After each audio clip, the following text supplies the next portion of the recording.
Merci aux camarades du bureau, de la CA, des commissions de contrôle et des commissions de conflit pour leur investissement dans la vie publique. En 2022, j'ai ouvert ce congrès dans cette même salle dédiée au foot lorientais et je voulais annoncer que nous défendions devant le conseil des prud'hommes de Lorient un ex-cadre du Football Club de Lorient, injustement licencié par son employeur. Ce procès, on l'a gagné. 1-0, c'est bon. Le salarié a non seulement été rétabli dans son droit, il a obtenu plus de 40 000 euros de dommages et intérêts. Cette victoire, nous la devons à Christian et à Ségolène. Merci mes deux camarades pour votre travail.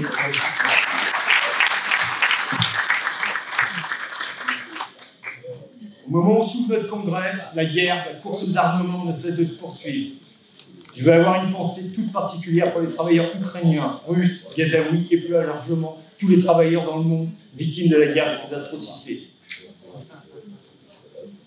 Au travers de ce 32e congrès, nous célébrons la plus grande conquête sociale des travailleurs, la Sécu. Je veux remercier la FEC de nous avoir réalisé les magnifiques affiches qui sont derrière vous, légèrement à gauche, célébrant cette grande dame et Ferdinand Buisson, son créateur. Il m'a paru évident de demander à Lydie, qui n'a pas encore 80 ans, mais qui a incarné dans notre département la Sécu, de nous rappeler l'histoire de cette institution et d'être rapporteuse de notre résolution de combat. Merci à Lydie d'avoir accepté. Mes camarades, vous avez dû trouver à votre place une sacoche massive contenant 2 documents confédéraux, déchiffrer l'économie en 2025 et le droit syndical. Merci à la Confédération pour la réalisation et la mise à disposition de ces documents. Vous devez trouver aussi le rapport d'activité de l'UD qui sera soumis à discussion et au vote des délégués, le projet de résolution du Congrès, la liste des candidats aux instances statutaires. L'article 10 de nos statuts prévoit que la CA soit composée de 27 membres. Nous avons 29 candidatures, donc presque un tiers de nouvelles. Les camarades mandatés par leur syndicat auront à élire une CA rajeunie, féminisée, on ne peut que s'en réjouir. Conformément à la décision prise par la CA du 24 avril 2025, je vous demande, mes camarades, de voter pour l'entièreté de la liste. Qui d'entre nous ne peut se féliciter que de jeunes camarades portent un intérêt à la vie de notre union départementale? Mes camarades viscéralement attachés à l'indépendance syndicale fondée sur la charte d'Amiens, vous retrouverez celle-ci en page 3 de notre rapport d'activité. L'indépendance syndicale, ce n'est pas appelé à la grève contre la réforme des retraites le 5 juin dernier, le jour où le Parti communiste utilise sa niche parlementaire pour en demander l'abrogation. L'indépendance syndicale nous force à l'excellence. Elle nous oblige notamment dans l'expression de nos revendications à être vigilants, à ce que celles-ci ne restent sur un champ purement syndical. L'indépendance syndicale, c'est aussi rappeler que le Rassemblement national n'est pas l'ami des travailleurs, qu'il s'est opposé au repas à 1 € dans les restaurants universitaires, à l'augmentation du SMIC, et vient de voter dernièrement le refus du remboursement du dépassement d'honoraires pour les femmes atteintes de cancer du sein.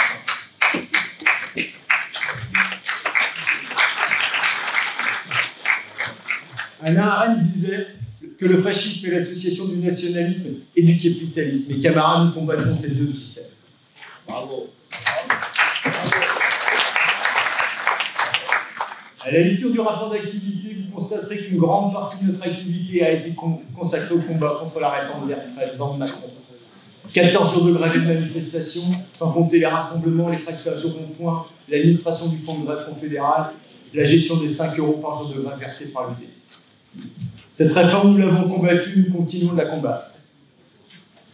De la capacité du monde syndical à faire payer le gouvernement, nous devons tirer des enseignements en vue d'une victoire future. Les représentants des confédérations devront être animés par une détermination sans faille si nous ne voulons pas revivre la même déconvenue qu'en 2023. Cette détermination passera nécessairement par un discours intelligible et musclé. Définir une plateforme revendicative suffisamment large pour agréer l'ensemble des corporations. Le blocage, l'arrêt de l'économie par la grève doit être l'objectif dès le premier jour de grève. Notre père ennemi à nous, les travailleurs, dans ce genre de conflit, c'est le temps. Les gouvernements, les patrons qui ont l'argent, sont si prompts à laisser courir la situation de s'avenir. Cet objectif du blocage doit être annoncé suffisamment tôt pour permettre la construction d'une mobilisation d'ampleur, peser sur le gouvernement, sur le patronat. Les intersyndicales, tant nationales que départementales, devront être un amplificateur de mobilisation. Nous devrons refuser les grèves sur le mouton et pas seulement dans le discours. Le rapport annuel du Conseil d'orientation des retraites publié le 6 juin dernier met en exergue un déficit de l'ensemble des régimes des retraites à hauteur de 1,7 milliard, soit 0,1% du PIB, soit epsilon. Le corps estime que le déficit pourra atteindre 0,2% du PIB en 2030 et 1,4% en 2070. Avant d'aller plus loin, permettez-moi de vous rappeler que toutes les prévisions réalisées par le corps depuis sa création se sont avérées inexactes.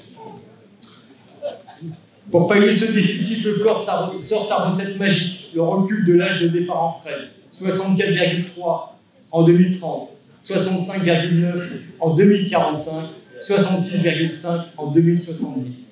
Alors vous allez me dire, mes camarades, 2070 c'est loin. Si vous faites un bref calcul, 2070 moins 66,5, c'est 2003,5.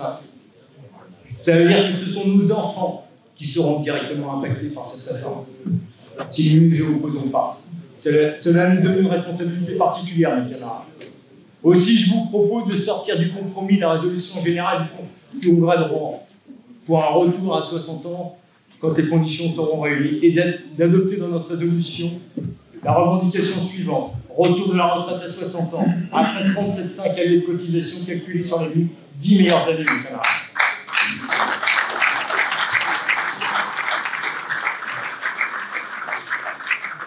Mes camarades, les conditions sont réunies pour porter et faire aboutir cette revendication.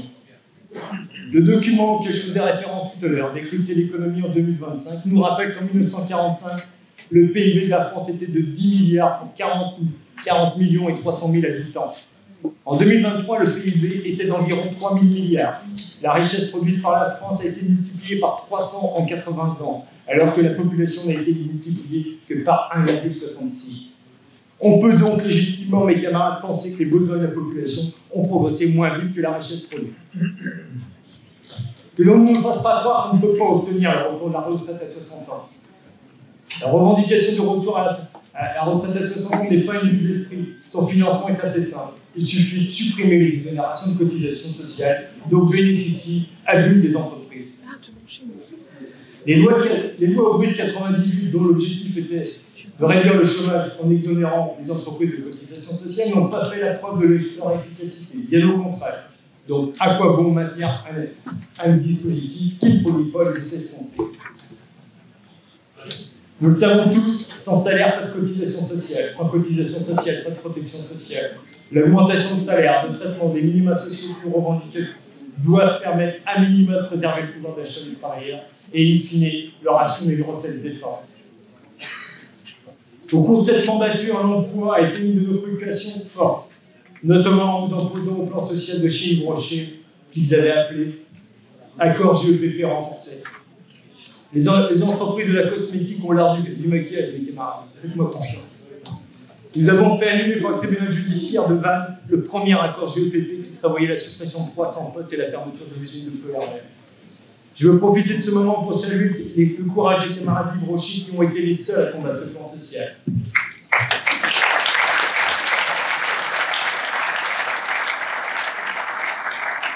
Les camarades, soyez fiers de ce que vous avez fait.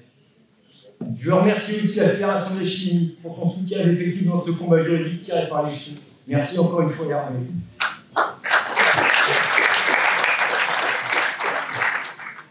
L'accord GEPP d'Yves Rocher il était signé par la CFTC et la CFE-CGC qui représentent plus de 50% des voix dans l'entreprise. À force de recherche, nous avons découvert que les délégués syndicaux centraux de ces organisations étaient désignés par leur fédération, sans qu'il existe de syndicat ou de section syndicale constituée dans l'entreprise. De plus, la fédération CFTC de la chimie ne publiait pas ses comptes sur la base du journal officiel, comme la loi de 2008 qui oblige. Nous avons convaincu le juge que la CFTC ne réunissait pas les conditions pour être considérée comme représentative et que par conséquent, elle ne pouvait signer cet accord. Nous avons donc fait annuler le premier accord GEPP comme ça, mes camarades. Génial.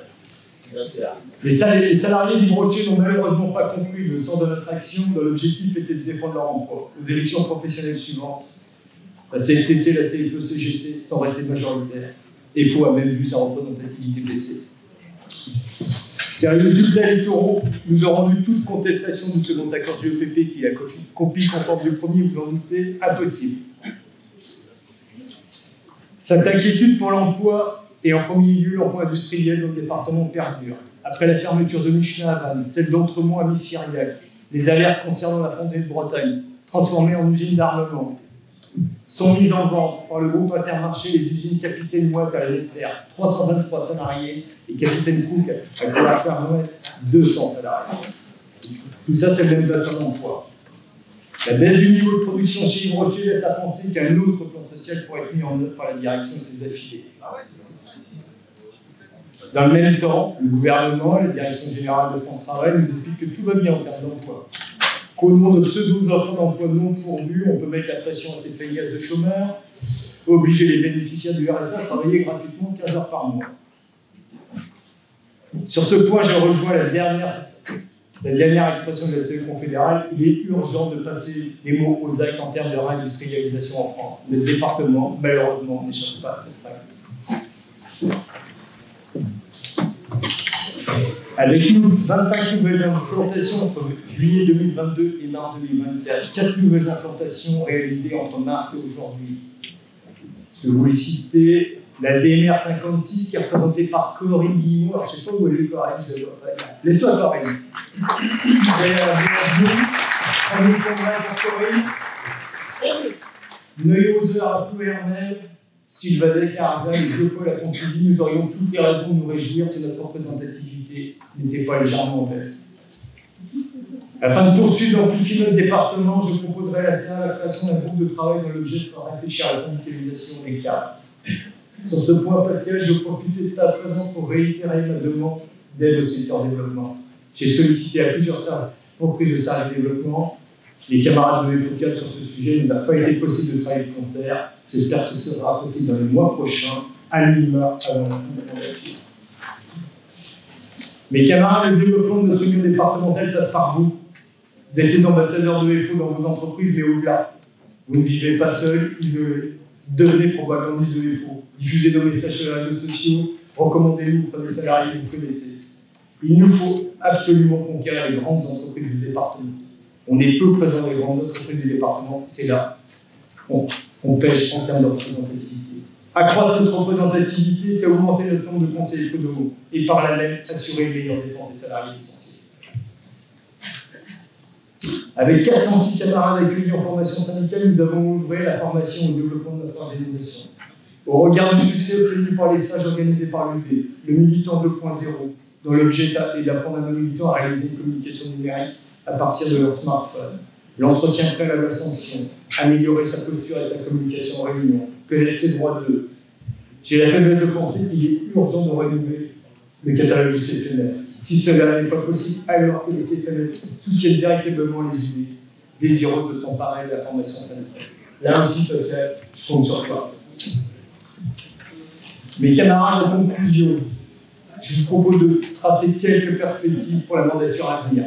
Défendre la protection sociale collective, obtenir une hausse généralisée des salaires, revendiquer et obtenir le retour de la retraite à 60 ans dans les conditions évoquées précédemment, et défendre les droits des femmes.